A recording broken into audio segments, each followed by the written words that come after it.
Bismillahirrahmanirrahim. Assalamualaikum warahmatullahi wabarakatuh. Waalaikumsalam.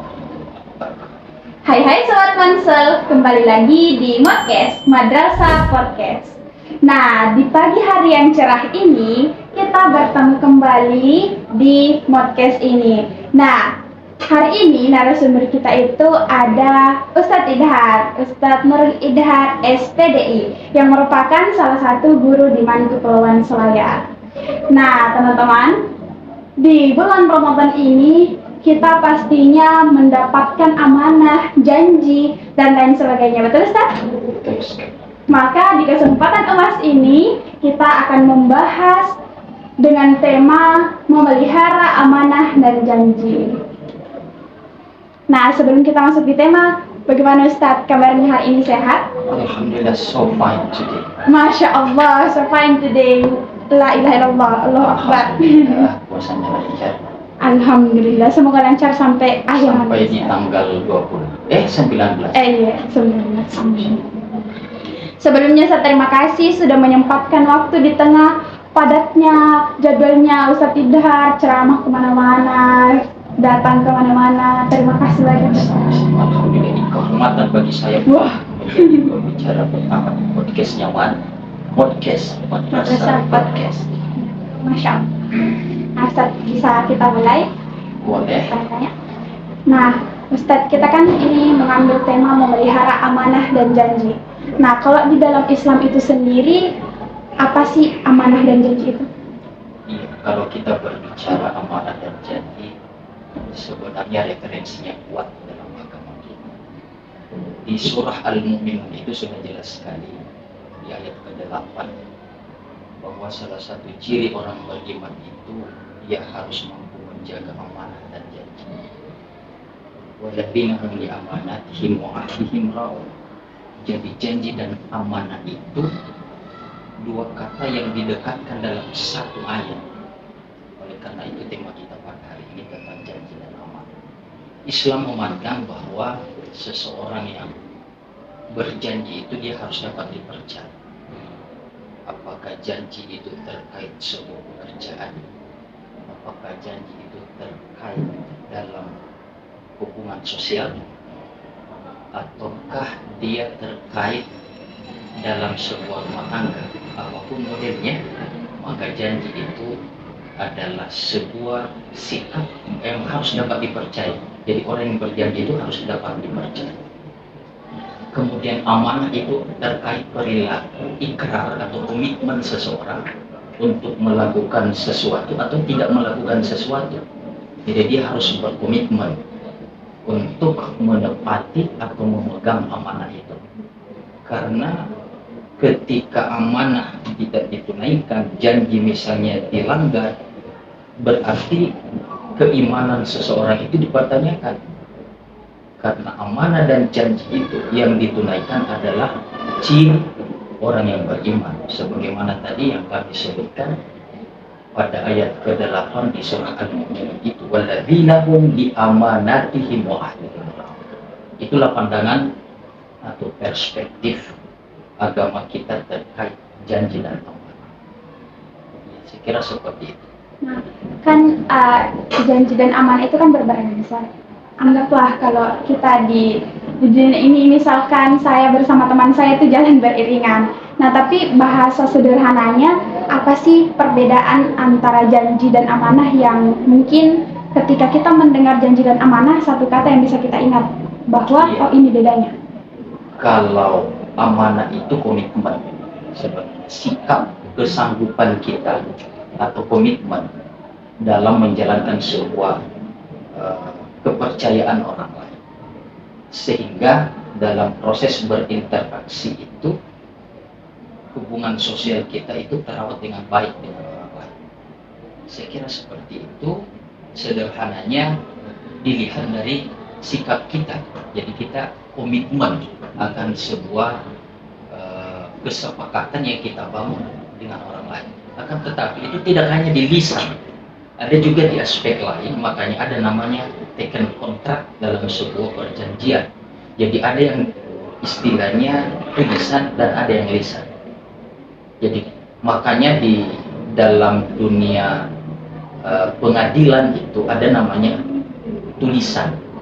Sebagai contoh misalnya ada sebuah tanah yang kita pinjam, status pinjam itu pun di situ ada ikrar yang bertanda tangan antara yang punya lahan dengan yang meminjam.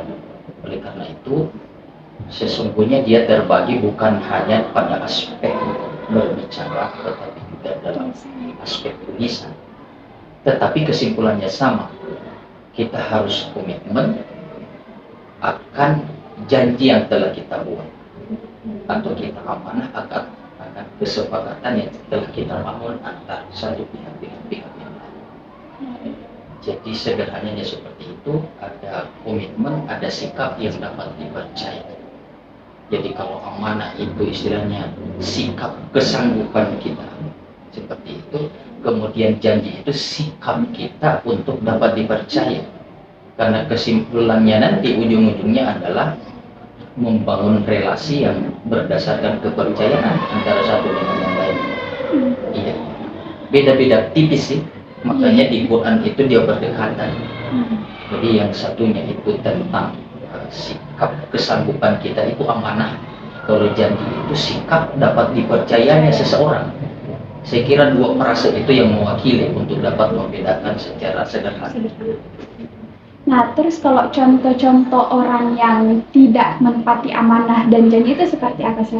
Menurut Saiga sendiri dan menurut pandangan Islam? Iya, ada satu contoh yang sangat sederhana terkait janji itu dan menariknya itu. Sepertinya kita melakukan itu secara alami. Contoh misalnya, iya, hampir setiap saat. Ada istilah bojakale misalnya dalam istilah pernikahan atau apa istilahnya di tengah masyarakat itu bojakale itu mencari secara undangan secara pribadi ya. Nah, di situ sebenarnya ketika kita sudah menerima kertas atau kartu bojakale itu secara alami yang saya maksud tadi, itu sudah kita terikat sebuah janji dan amanah ke kita bicara atau tidak bicara, di situ sudah tertulis sesungguhnya secara alami bahwa kita berjanji untuk menghadiri acara itu. Akan tetapi contoh ini yang sangat sederhana ini kadang kita tidak cermati, mungkin kita anggap sepele, sehingga kadang kita lupa untuk memenuhi undangan itu. Padahal di situ ada janji dan amanah untuk kita hadir. Nah, itu contoh yang sangat sederhana. Kalau di kehidupan akademik, misalnya di madrasah, itu juga kadang kita langgar secara tidak sengaja barangkali. Misalnya ada undangan dari OSIM untuk kita hadir secara on time. Nah, yang paling parah yang tahu bahwa kita harus hadir jam sekian, misalnya jam 8, ternyata hadirnya dia sengaja perlambat karena dia prediksi bahwa mungkin ngaret ini. Nah, hal-hal seperti inilah yang mungkin kecil dipandang mata, tetapi sebenarnya ketika dibiasakan itu buruk. Dampak atau efeknya ke depan bagi kita sebagai peserta didik dan juga tentunya sebagai pendidik. Ya, seperti itu. Nah, terus ini saya selipkan pertanyaan nih. Menurutku, kalau misalkan kita ada janji, sebenarnya janji itu misal di dalam satu grup, kita ada janji sama teman-teman satu circle kita. Tapi sebenarnya kita tidak mau datang. Tapi biasanya kalau Genji sekarang bilang, "Mbak, insya Allah datang ja." Ujung-ujungnya tidak datang ji. Itu termasuk melanggar amanah dan janji kasar atau tidak tercatat karena hitungannya bercanda ji? Dia tetap melanggar karena agama mengajarkan kita jauh sebelum kita mengikrarkan diri dalam sebuah janji. Agama mengajarkan kita untuk menghitung-hitung diri kita, kemampuan kita, apakah janji itu bisa kita tepati atau tidak. Oleh karena itu agama mengajarkan sebelum berjanji maka pikir-pikir dulu. oh saya bisa on time tidak, saya bisa hadir tidak. Yang menarik nih, yang menarik dalam pandangan psikologi ini, bahkan di filsafat dikaji itu, bahwa ada namanya self boundaries. Self boundaries itu adalah kemampuan kita secara pribadi ini untuk membatasi diri kita dari komitmen apapun kalau itu tidak bisa kita tepati. Jadi ini menarik sekali.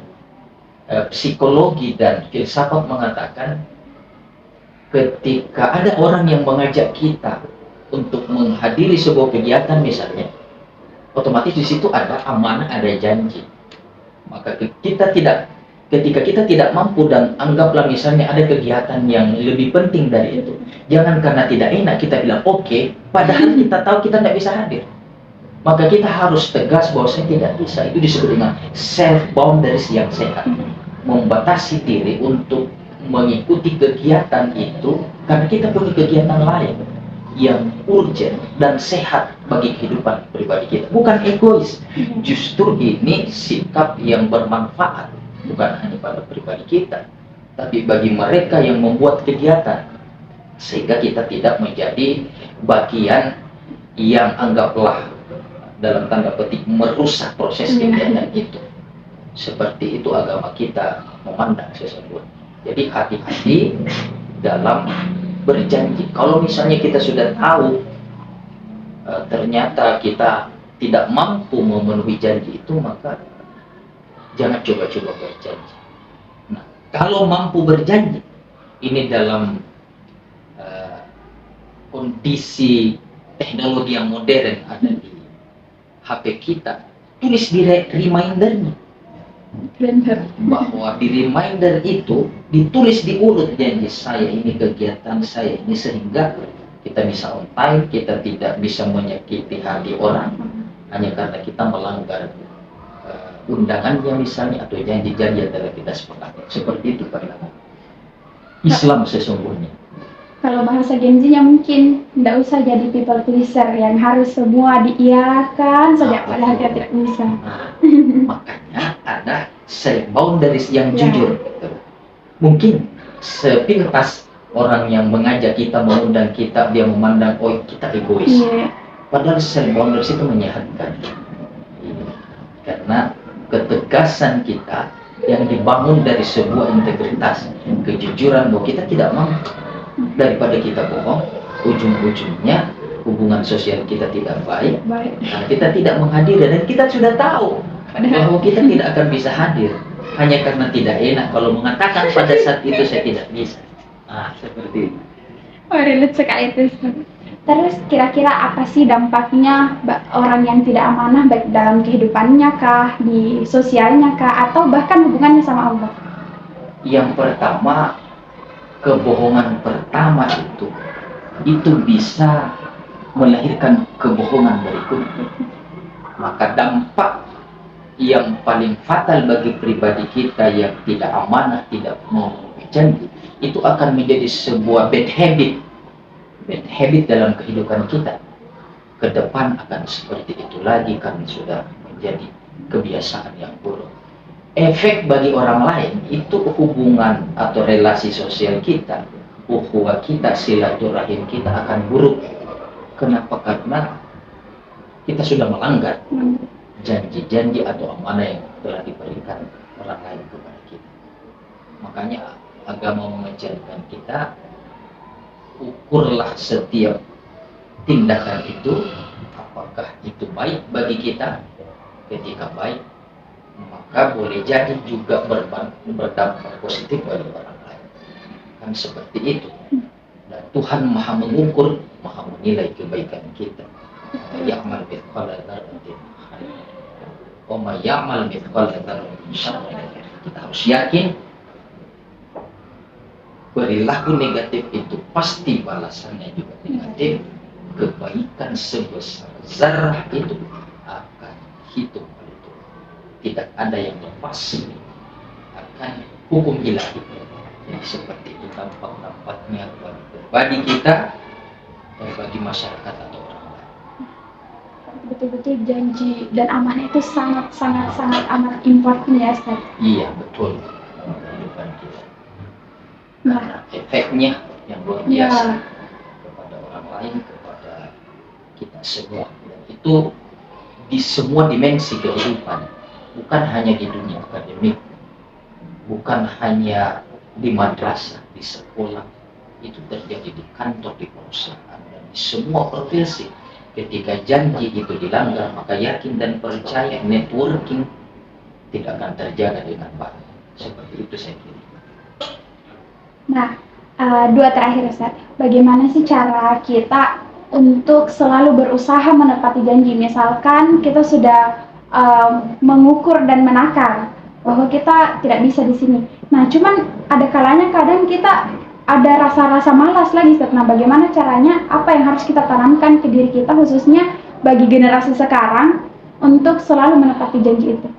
Iya, yang pertama sebagai generasi itu tentunya harus berani bersikap bahwa kapan harus mengatakan tidak, kapan harus mengatakan iya. Persoalan ini yang sangat mendasar, kenapa kita tidak menepati janji? Karena tidak enakan seperti tadi ya, bahwa saya harus mengiyakan karena dia kakak kelas saya, ini undangan yang formal, undangan dari organisasi, padahal ada kondisi di mana kita tidak bisa menepati janji itu. Jadi masukan kami sebagai generasi muda itu tentu harus mampu membedakan bahwa kapan kita harus mengatakan when will we say yes and when will we say no. Ya, kenapa? Karena impact-nya itu pasti ke kita sebagai manusia yang selalu tentunya membangun relasi atau hubungan dengan orang lain. Iya. Sehingga dalam kehidupan kita insya Allah lancar, kerjasama antara satu dengan orang lain juga akan terjalin dengan baik. Itu karena kita membiasakan untuk membangun kepercayaan. Jadi biasakanlah untuk jujur gitu. Apalagi generasi muda, kita harus jujur. Kapan kita sudah terbiasa membangun kejujuran, otomatis kita tidak akan dengan mudah melanggar janji atau dengan mudah membangun janji padahal kita tidak mampu untuk menepati janji. Seperti itu. Nah, terakhir nih Ustaz, kira-kira apa sih pesan yang kita pribadi sampaikan kepada generasi muda, bukan cuma terkait amanah dan janji, tetapi sebagai bekal kami ke depannya untuk menghadapi dunia yang fana ini? Iya. Yang pertama nih, ini sangat menarik. Jadilah generasi muda yang alami dan nyata dalam kehidupan. Jangan hanya mempercantik cover diri kita, and then we forget about our inside. Jadi kita lupa mengisi istilahnya esensi diri kita. Kita hanya memperbaiki cover dan cover. Padahal agama mengajarkan kita bahwa istilahnya menghitung-hitung diri kita itu sangat penting dalam kehidupan kita. Kenapa ini kami tekankan? Karena generasi muda itu kita hidup di zaman yang penuh dengan cover yang cantik-cantik, sehingga kita lupa bahwa inside, kualitas secara intrinsik dari dalam itu sangat penting dalam kehidupan kita. Supaya generasi ini tampil apa adanya. Maksud saya, penampilannya itu, kecerdasannya itu, kualitasnya itu sesuatu yang alami yang dia miliki, bukan sesuatu yang lahir dengan instan. Karena sesuatu yang lahir dengan instan, ketika kita cari insight-nya, kita cari kualitas dari dalam dirinya, ternyata dia tidak mampu jawab. Nah, jadi itu barangkali untuk generasi muda, masih panjang masa depannya. Ketika dibangun dengan kejujuran, kredibilitas yang baik, maka dia akan menjadi sosok yang tentunya kredibel dalam kehidupan masa yang akan datang. Masya Allah. Nah, Sobat Mansa, mungkin sekian podcast kita pada hari ini. Kami ucapkan terima kasih banyak kepada Ustadz Tidhar yang sudah sharing about amanah dan janji, kemudian yang sudah menekankan kepada kami generasi muda ini bahwa jujur, amanah, dan janji itu merupakan landasan kita ke depannya untuk membangun kepercayaan orang dan menghadapi dunia yang betul-betul sangat fana ini. Baik, mohon maaf Ustadz kalau ada Oke. kesalahan di dalam podcast Terima ini. kasih atas undangannya kali. Masya Allah. Dan sangat menepati janji Ustadz ini. Masya Allah. Baik teman-teman, sekian podcast Ramadan kita, sekian Madrasah Podcast ini. Saya tutup dengan nunul qalam wa mayastrun. Wassalamualaikum warahmatullahi wabarakatuh. Waalaikumsalam warahmatullahi wabarakatuh. See you next time. Asik. Baik banget tadi ya, Nida.